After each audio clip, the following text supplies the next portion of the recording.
One of the most common questions I get is, I'm having trouble sawing, and do you have any tips for me on how to be better at that? And I do. And in fact, it's something that took me a long time to learn the things I was doing wrong. And once I learned the correct way to use a Japanese pole saw, things really changed for me. And my woodworking got better, my ability to get things more accurate got better. And so I wanted to put together a video and kind of give you all the tips and tricks I know about using Japanese saws and how to get really accurate results. Now, the brand that I like to use is CNC, which I did a video about all the types of Japanese saws. I'll link that right here. It's a good watch because it talks about all the things that are available to you. And one of the reasons I like them is they are actually made in Japan. You know, a lot of these saw companies, they just buy their saws off Alibaba and put their name on it, but they actually make really high quality stuff. They stay sharp forever, much longer than anything else I've ever owned. They are fairly priced. And I've been talking to them recently, and I'm pretty excited to announce they've named me their American ambassador. CNC is not new to me. I've been using these for a long time. And so one of the benefits of that is I am going to start distributing some of their saws through the Katz-Moses store. So look for that announcement. I'll be stocking some of my favorite versions of their saw in my store. So you can get your dovetail jig and your saw and get those all in one package. So let's get into kind of the main types of saws that I use. And of course, these will all be linked below. These are all saws that I really like, including a couple new offerings from CNC they just released that are super low priced, but have some really good benefits to them. So let's talk about those. So these are the types of saws that I use. These are my two favorites. This is their folding Japanese dovetail saw. You've seen me use this exclusively in all my joints of the week. And this is their solid-handled Ryoba. People always correct me. I probably am saying that wrong, but Ryoba, we're gonna go with it. The great thing about all of these is the blade is replaceable. And not only are these Japanese saws so inexpensive for the quality that you're getting, like this is 36 bucks, this one's 42-ish. These are only 24. This is their new lineup that they just made. This is sort of a lower priced version of these, but the amazing thing about this new dovetail saw they have for only 24 bucks is the rigidity of it. And that's the reason I love this folding saw so much, is this is so rigid and the weight of it really helps. When you're sawing, you don't want to put any downward pressure, and the weight of this really helps your cut go pretty fast. So I really like that. The other great thing is that the blades are replaceable. So you can get the replacement blades for very inexpensive, and you just simply take out the screw. There's another screw on the back. You do this, you just stick the new one in there, just like that. So it locks in just like that. And the best part about a Ryoba saw is you can do this. I think I do that every time I pick that saw up. So now that we have a fresh blade on this one, let's talk about what these are for. So dovetail saws are different, as in you're doing both sort of cross-cutting and rip-cutting with a dovetail saw, but the teeth are incredibly fine here because you want a very fine, thin cut. So these cut even a lot finer than even the cross-cut side on a Ryoba. This is the cross-cut side, more teeth because you're going across the grain. It has a lot more cutting to do, as opposed to the rip teeth, which is when you're going along with the grain. It goes a lot faster because the wood is easier to remove. So let's talk about how to cut correctly and the best ways to improve your skills. Sawing is just like any sport that requires accuracy. For example, when you're shooting pool, and by the way, I'll beat any one of you at a game of 9-ball, except Jay Bates. He actually smoked me. He's really good at pool. When you're shooting pool, your arm is a pendulum. Nothing else moves, just your elbow, just your arm in a forward pendulum motion. Same thing when you're shooting darts, your arm becomes a pendulum, or bowling. Your arm is perpendicular to your body and goes in a straight back and forth motion. Same thing with sawing. When you're sawing, you don't want to be sawing across yourself or this way or moving your arm around. You just set up like a pendulum and you adjust your body to it. You adjust your stance, your shoulders, everything so that your arm can move in a straight line, and that's going to give you the best chance of success. So why don't we come in here, I'm going to show you how I start the cut and keep it square. So a Japanese pole saw cuts on the pole stroke. So usually I would use a marking knife if I was doing dovetails, but this is a good way to practice. I would make a series of these all around. And so what you're going to do is you're going to use your thumb. And your thumb is going to help you start your saw, and that's going to keep it from wandering around, because when you first start your saw, it has a tendency to kind of jump around. So I set my saw right where I want it to be, and let's say this is the waist side of our line here, so that's the side of this line we want to cut on. Now what I do is I stroke and then blow off the sawdust. Guys, come on, get your mind out of the gutter. Stroke and blow, and you start lowering your saw down as you go, and it helps you get with that line. And then while you're doing that, you keep your saw square. And the best way to tell if your saw is square, this is a trick I learned from William Ing that just was such a game changer for me, is look at the reflection of the wood. If the board looks like a board should be, then you're good to go. But if it starts to turn like that, then you know your saw is not square. Same thing with this way. You can see the reflection changes. So if you kind of keep your eye on that reflection, it's good. And then you're going to look down the saw sort of like this. You're not trying to peer over it. You're just sort of looking down the middle of it with both eyes, using your eyes to see where you are. But you're going to use your thumb, and you're going to set it right where you want it to be. And you do your first stroke backwards. And then I'll blow any sawdust, and I'll tilt my saw down a little bit more. Same thing. Ensuring that my reflection is staying square, just like that. You can just continue. And with Japanese saws, you can use 1 or 2 hands. I am a big fan of, once I get my cut started, I'll use 2 hands and just create that same pendulum motion.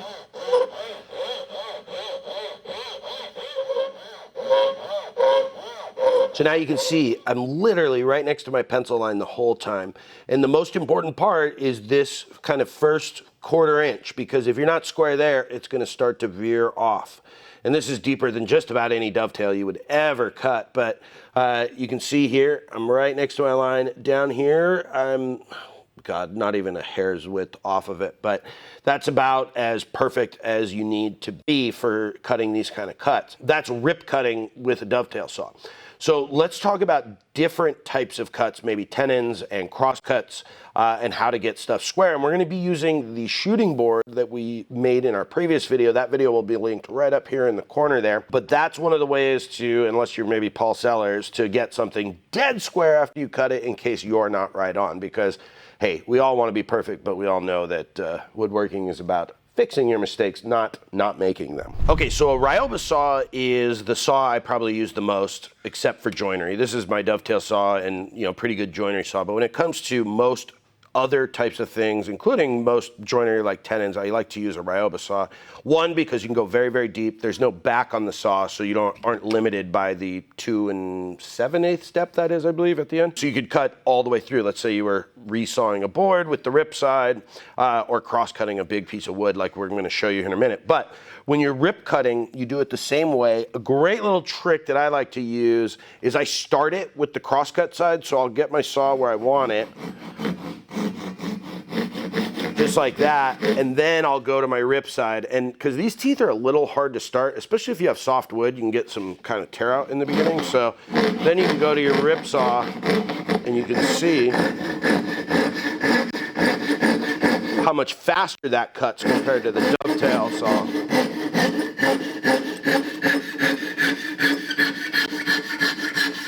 And I'm just using that same pendulum motion that I did before. Sorry, I wasn't trying to get that square. It was pretty close, but I was just sawing.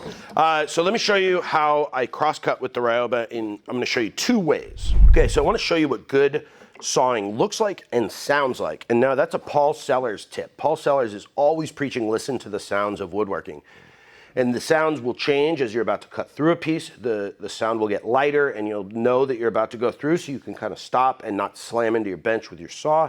And also you can tell if you're sawing correctly. So I'm going to draw a line here, and when you're cross-cutting, you only need to draw the 2 faces that you can see, and that's going to help you get started. And I want you to listen to the sound of the sawing. And in a second, I'm going to show you bad sawing and what that sounds like. So I'm going to put my microphone actually right by this so you can get a good feeling for what it sounds like. Okay, so same thing that we did with the dovetail cut. We're going to start right on the waist side of our line. And in fact, we'll pretend the waist side is on this side so you can kind of see what I'm doing here. And we're going to just start by pulling towards us. And I'm going to blow. Make sure that I'm staying on my line. I'm using my thumb to guide it. And then, once we feel, so you can hear, I'm not pushing down at all. You can hear what it sounds like. Now listen here, we're about to go through. Listen to the sound change here. Hear it get a lot deeper. Pretty cool, huh? So So now this is what bad sawing sounds like. So I'm gonna push really hard into the cut here, like I'm trying to force it down. It binds up. It just creates a really bad cut. Oh God, did I cut the mic? Nope, we're good. Okay, so here is my favorite technique, especially when I was learning, and I still do this all the time when I need a dead accurate cut. And so what I like to do is, let's say we're cutting this here and we need a dead clean cut for a tenon. I'm gonna use my marking knife. And like we always say, good joinery is done with a pencil, great joinery is done with a marking knife. And I'm gonna just make a knife wall here, do it nice and deep. Then we're gonna transfer that here. And then using our chisel, we're just gonna create a knife wall. And normally I would do it on this side of the line, but for the sake of not blocking your view, I'm gonna take my chisel and look at this. It's just gonna pop off right at our knife line. And just like that, look at that. That's a perfect spot for our saw. So when we go into it here, look where, even when I pull, it's gonna like force my saw right into that line. And then you can do that all the way around or just on top here. So I'm gonna use this new Suizan Ryoba. And look at that. When I hold my fingers or my saw to start to cut, it is literally forced right into that. And then you only have to worry about being square up and down. Look at that, perfect. And so normally this knife wall would be on your waist side. We did it on this side for the video. But if you look at this, yeah, it's good enough for a tenon. That is dead square. All right, let me show you another way where you can be ultra careful and be, you know, a little one of those better safe than sorry situations. What I like to do is start slightly away from the line and then use a shooting board. So let me show you that. Let's say we need this piece to be dead perfect. So what I'm gonna do is I'm gonna cut away from my line just a little bit here so you can see.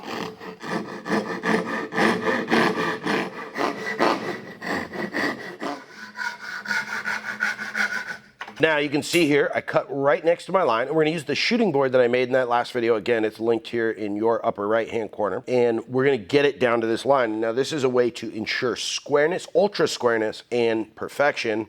And it's a great way if you're not an expert at sawing to have the same results that experts get.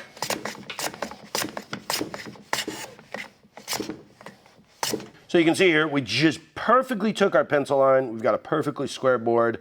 And we didn't even have to be good at sawing. I mean, I was, a 16th away from that. I could have been a quarter if I wanted to use my shooting board for longer, but it's a very easy way to get stuff square. Now I want to show you how to cut a tenon using all of those techniques, but first I need my Ryoba saw.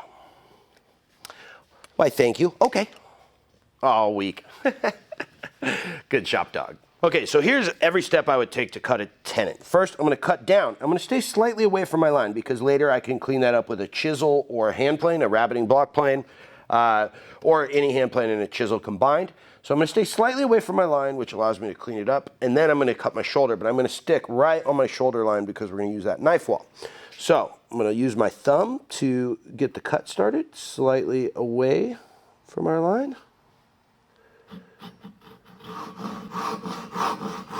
As you can see, I'm tilting back and forth, and that allows me to check and make sure that I'm staying on both my line that's on top and the one that's facing me. Then I'm using the kerf, once it gets big enough, to sort of guide the rest of the cut. I'm just taking my time, putting no pressure, and making sure that it's staying on there. And the great way about this is we're not cutting to our line, so we can clean up any mistakes later. If you start to veer off course like this, you're gonna be okay, because that's fixable.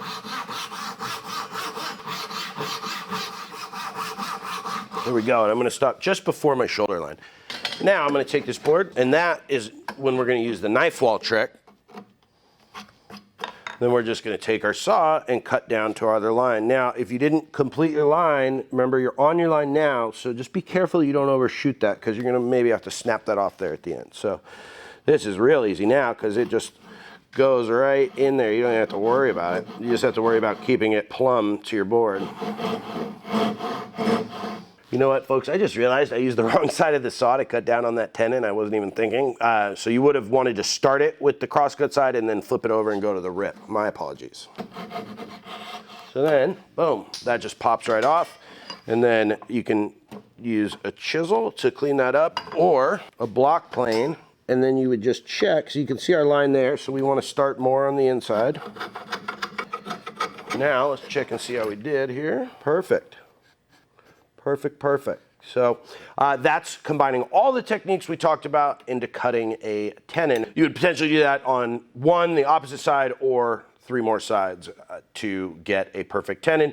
And remember just to go slow, stay away from your line if you are not ultra confident that you're gonna hit it, and adjust later with a chisel or a block plane. So hopefully you guys learned something. If you have any questions or a tip and trick of your own, please put it down in the comments. I like to read every comment I get and respond to them, so it's a great place to interact. Check out these new saws from Suizan. They're freaking awesome, and 24 bucks is a great deal. These two are my favorite, the folding one and the solid handled Ryoba.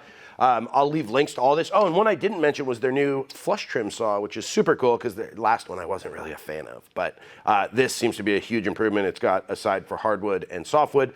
It's tapered, which makes a big difference when you're sawing because the flat ones kind of, sometimes you can get snuggled up in there a little too close, and that really helps with the flush trimming. Guys, thanks for watching. Best way to support the channel is head over to the Katz-Moses store and get a dovetail jig, a stop block, maybe a t-shirt with the Katz-Moses on it.